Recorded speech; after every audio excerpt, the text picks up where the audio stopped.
How you doing, all educators? Hope you're having a great week. This week on Teachnology's Video Tips for Teachers, we are looking at some lesson plan ideas for May.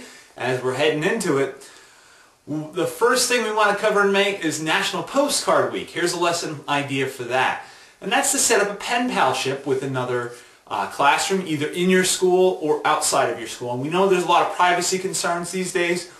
One thing you can do, and this is a fun activity that would go right along with it, is to have a neighboring teacher have a pen pal system with your students. Now, do not tell the other students who they are pen pal with, and through using yes/no questions, it'd be great for them to try to figure out who their pen pal is in that other classroom. It's a lot of fun. And it could take up to a few months to figure out who's in that classroom. So there's an idea for you. The second thing we want to remind you, and we do appreciate you, that in May is Teacher Appreciation Week. You guys really work hard, you do a lot of great things, and you do shape the future. The things that are going on around us, they're our students. We're having a say or a part as to what's going on and what's going to be there for us in the future. Make sure you remind students to some degree that Teacher Appreciation is that week. May is National Physical Fitness and Sports Month. One thing you want to try to do is incorporate some sports into whatever your lesson is. A couple ideas that we've seen. We have seen students calculate how fast the ball goes when it's kicked. At the same time, we have, in language arts, seen a ball that got away. What happens in its day? That's also a neat idea for you.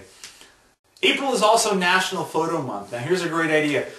Whatever your major theme is in your classroom throughout the year, take a picture that's representative of it, and there's lots of different software online that allows you to take a picture and blow it up to ridiculous sizes and print it out in sectional pictures. Now we just went on to download.com, downloaded some free software that allowed us to take a picture and break it into 30 full-size pages to print. Now, believe me, it was a lot of ink, and I'm sure principal's not too happy with the ink cartridge deal, but we had an awesome time with the students. What we did, all the teachers that I teach with, we every day put one picture of the 30 onto the wall, and over time students were wondering, what is that? What is that? What is that? And it really made it concrete at the end as to how it related to what we did. And the students were always like, it's this, it's that. It's a fun activity, so think about it.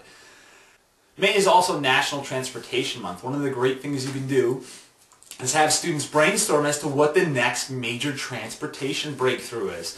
That would be a fun task. Or you could look back to the past. What was the one pivotal breakthrough that we had that made life on Earth a little bit easier due to some form of technological transportation?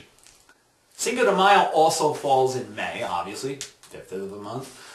One of the great things you can do, and you can do this at any level, is make a piñata that relates to your classroom and your theme or whatever you're doing, your content area. It's a very fun activity to think about. Seventh lesson idea we have for you isn't really a lesson idea as much as it is bringing to your attention that in May falls No Socks Day. We caution you with lessons with that. You may need nose plugs. Kite Day also falls in May, and one of the things you may want to have students write about is what happens to the kite that gets away. That can be an endless story, believe me. Memorial Day also falls in May. One of the things you may want to have students do is write an appreciative letter to your local Veterans Foundation. Well, we hope you had a great time here on Teachnology Video Tips for Teachers. We hope the May lesson plans helped you out. One of the things you definitely want to do is check our website for all types of resources you can think of. Our membership site now is approaching 20,000 printable pages, so give that a look if you have the time. Have a wonderful week. Again, we appreciate you.